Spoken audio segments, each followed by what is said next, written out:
Welcome to This Week in Morgan County. I'm your host, Russell Mokhiber. Our guest this week is Trent Ogilvie. He's the president of Rockwool Insulation North America. Welcome to the show. Thank you, Russell. Give us a little bit about your background, where you were born and raised, and what's been your life's work. Yeah, so I am the president of Rockwool's insulation business in North America, and I've held that job for 23 years. So that's quite a big part of my business career. So I was born in Toronto, which happens to be the headquarters of the group's business in North America. So we started in a town outside of Toronto called Milton in 1988 with our first production facility. I was the group's first president, North American-born president in '95. And I've since expanded to another factory in British Columbia, just north of Spokane. We opened our first U.S. factory in Mississippi in 2014, which we've since expanded and put another production line that makes ceiling tiles there. And a year ago, we announced our second U.S. facility here in Jefferson County, West Virginia. Right. And what will you be making there? So we make a unique product called stone wool insulation, which basically comes from melting rocks and turning that into insulation.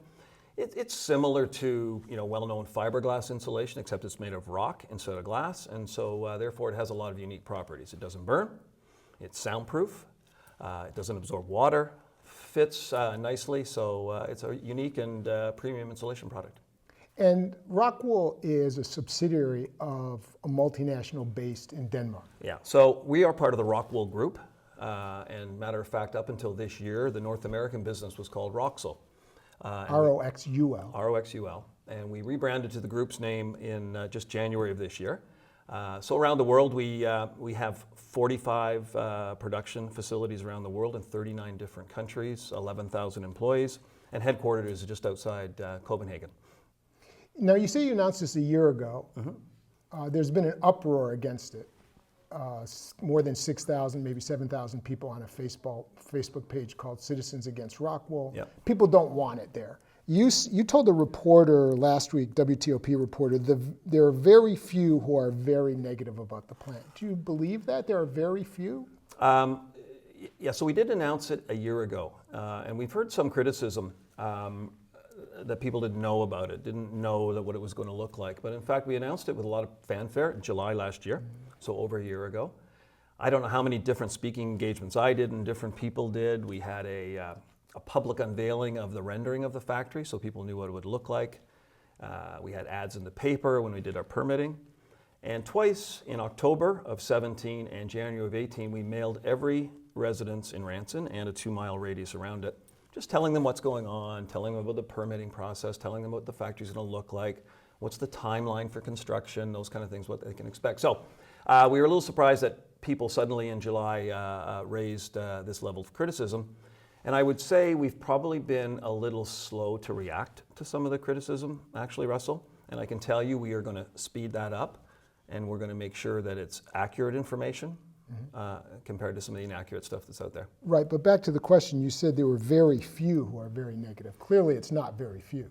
Well, we don't have an exact number. How many are negative? We would imagine it's 10 or 15% maybe are really against any kind of factories coming to the area. But so yeah, we're convinced that the broad majority, once they understand the facts, will be supportive, as we've had support for the last year. When was the property purchased?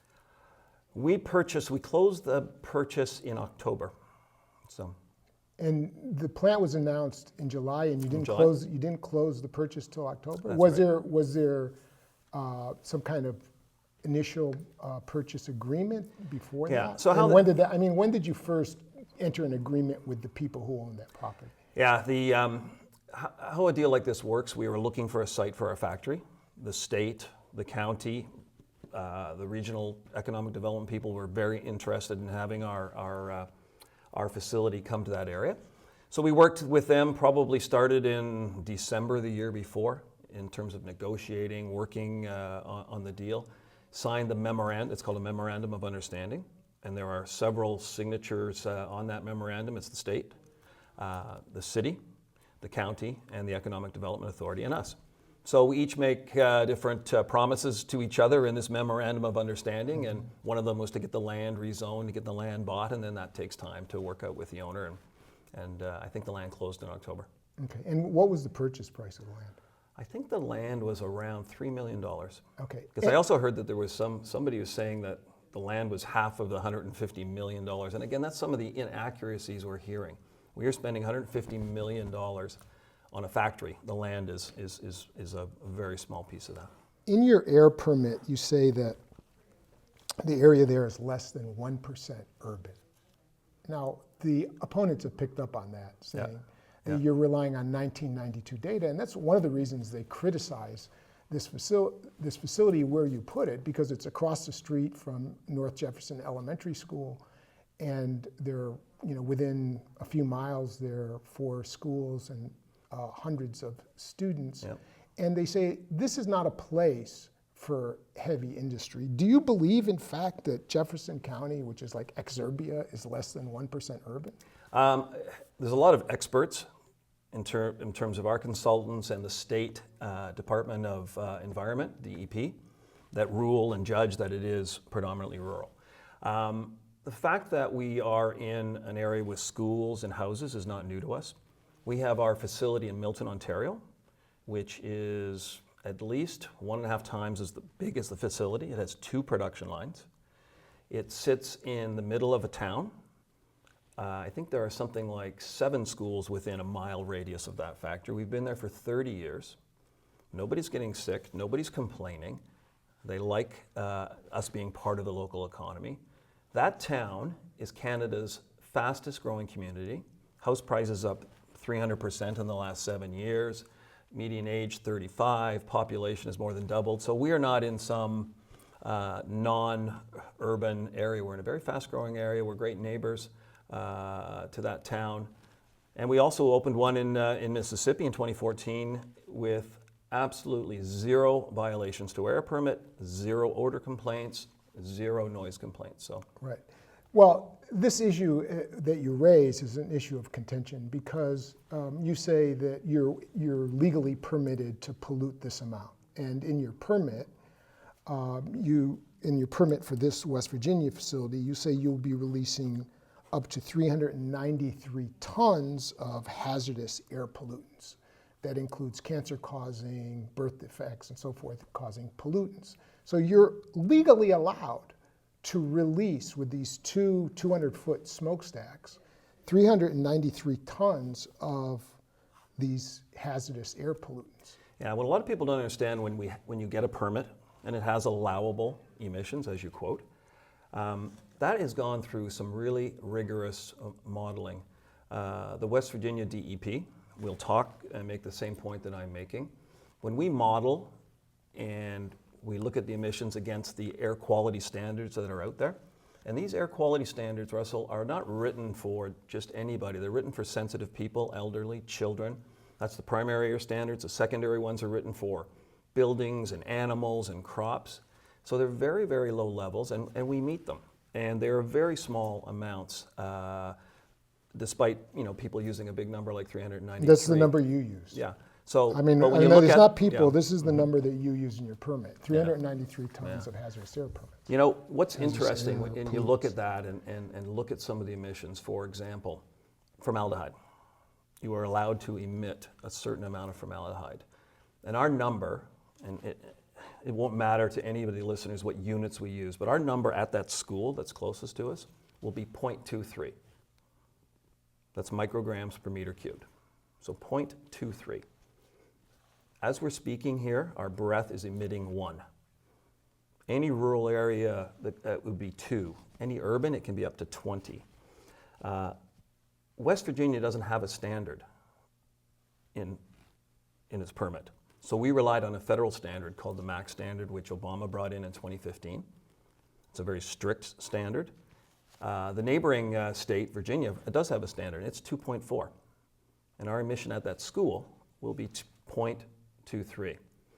You can work, if OSHA, worker safety practices, you can work for 8 hours and be exposed to 900. So yes, it is a dangerous chemical and everyone knows it, but the amounts that we are emitting, and this is our permit, it's not even our actual, I mean, you always permit much higher than you do, and we know that from our other facilities, and it's 0.23. One of the things that the opponents say is that, for example, in the EU, the air where this company is based, the air limits are much stricter. So, for example, they say that you can't emit formaldehyde in the EU, so that this facility wouldn't be permitted in the EU. Is that accurate? No. You can emit Yes, formaldehyde. this facility would be permitted in the EU.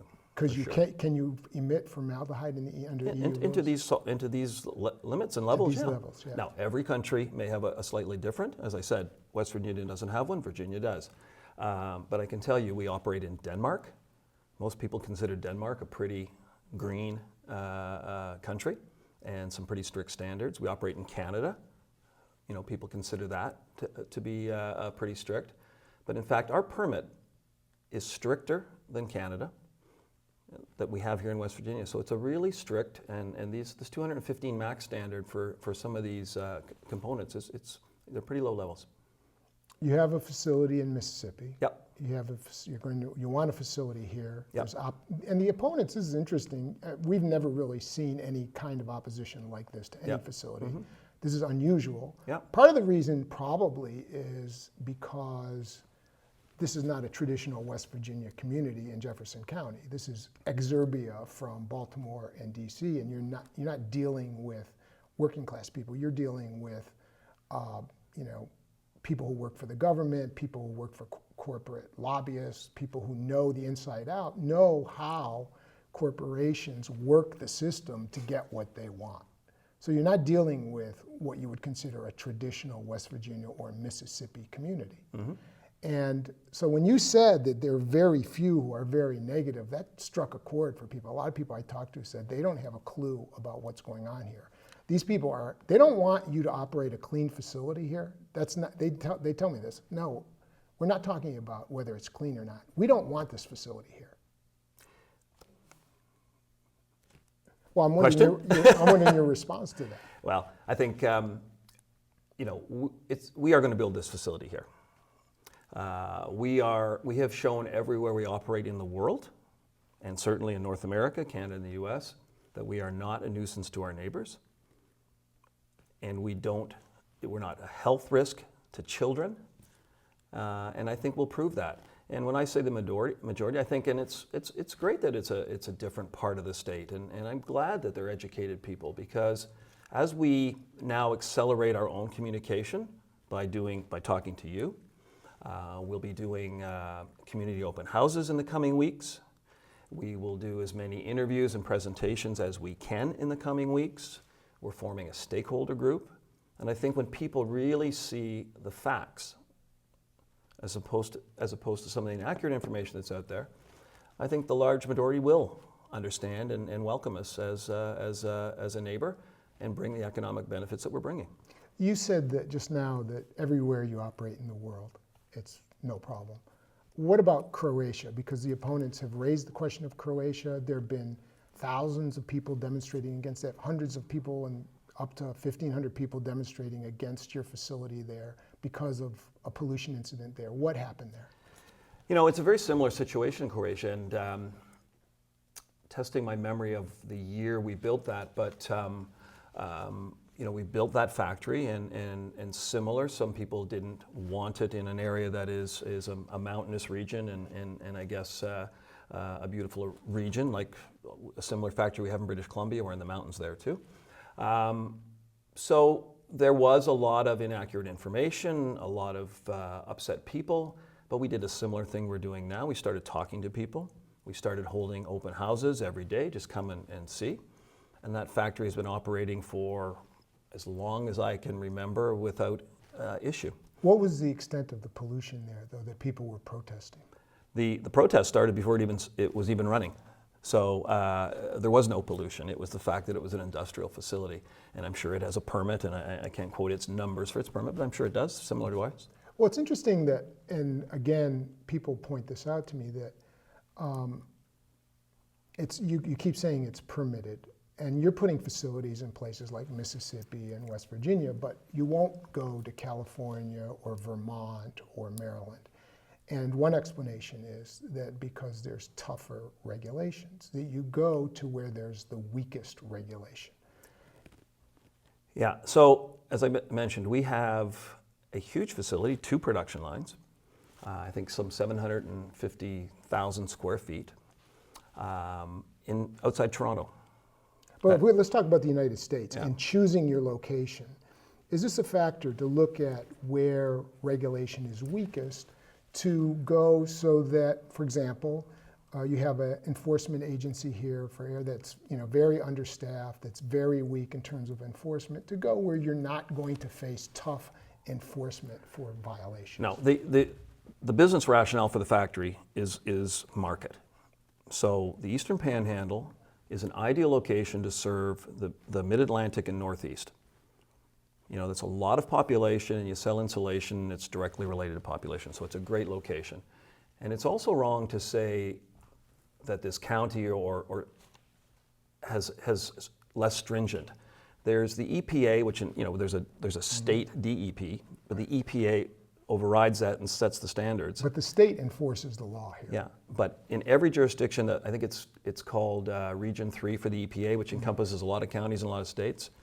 We're just as stringent as any other place around here. So you're saying West Virginia has as stringent environmental regulations as Maryland?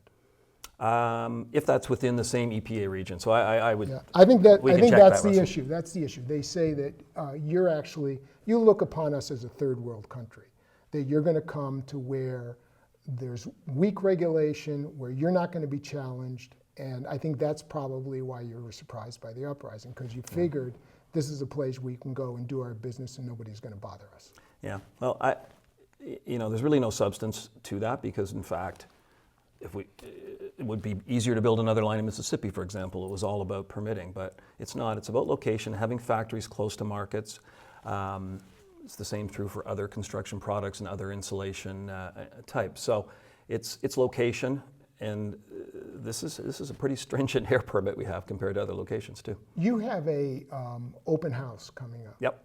I'm wondering why that's August 25th. Correct, and actually we'll communicate this a little more clearly. It is August 25th from 10 till 2 at the Jefferson County Community Center.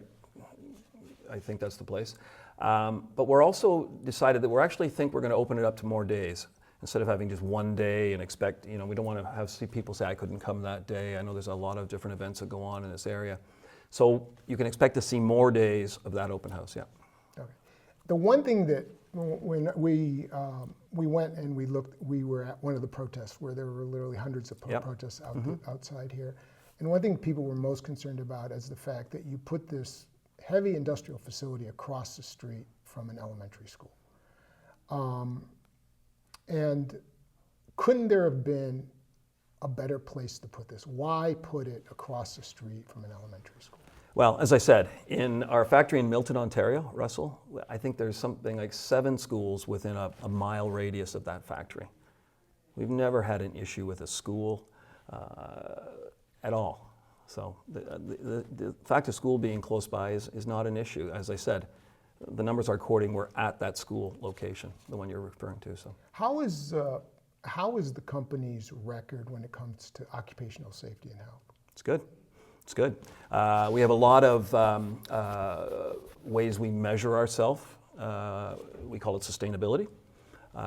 We try to relate to the UN's sustainability goals. So you can look that up, and if you haven't seen our sustainability report, maybe I could follow up and get you one. Okay. There are 9 of the UN's 17 goals which we align very closely with. Safety and well-being. It's called human well-being, and safety is really important to us. I can tell you we track it. And our safety records are especially in North America, our safety records are great. Have any had issues with occupational safety enforcement? Nope.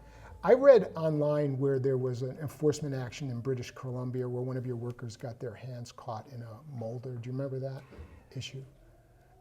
You can have lost time accidents in a factory, in a facility, but there was a fine of like $120,000. Which was then apparently after an appeal reduced, but there was still a violation. Do you remember seeing that? I know about the accident, which was sad. I don't know where the information's coming. There was a fine or a violation against the factory. So no, I don't. And I ran it. So you ran that. I run that business. Facility. No, I run the business in North America. So that's within my team. Okay. All right, so you say that you want to open by 2020, Correct. this facility, and you Yep. say it is going to be opened. That's our intention, yeah. The opponents are gearing up. They have a nonprofit, they're setting up, they're hiring lawyers. They want to stop you. Mm-hmm. So how are you going to try and change it so you get what you want? Well, I think, Russell, as I said, we accept maybe we've been a little slow to react to this uproar that started in July. We wanted to make sure that this is a fact-based discussion, and we believe that once we start getting the facts out there, that people will accept the factory, and that's our goal. Last thing, the company hired a lobbyist in Washington for $20,000. Do you know what that was about? We did. Rockwool, R-O-X-U-L. They hired a lobbyist for $20,000. Rockwool Inc. As I said, that's our former name. Yeah. And we hire a lot of different consultants to do different things, but I can assure you we have not hired a lobbyist to do anything with this project. With related to this, no campaign contributions. You're not engaged with the political system. We do not donate to any political campaigns of any sort. And if there was a record of us hiring a lobbyist, it could have been working on. We do a lot of work on fire codes and building codes to try to get people to recognize the dangers of combustible insulation, for example. If you're familiar with the Grenfell Tower in the UK, that's combustible insulation. That's exactly the kind of benefit we bring to buildings and architects in North America. It doesn't burn. So it could be on that, but it has nothing to do with this project. Okay. We have a public relations firm who you know that is here with me today. But okay. Well, thank you for joining us today, and we'll be following this closely. okay. And thank you for watching This Week in Morgan County.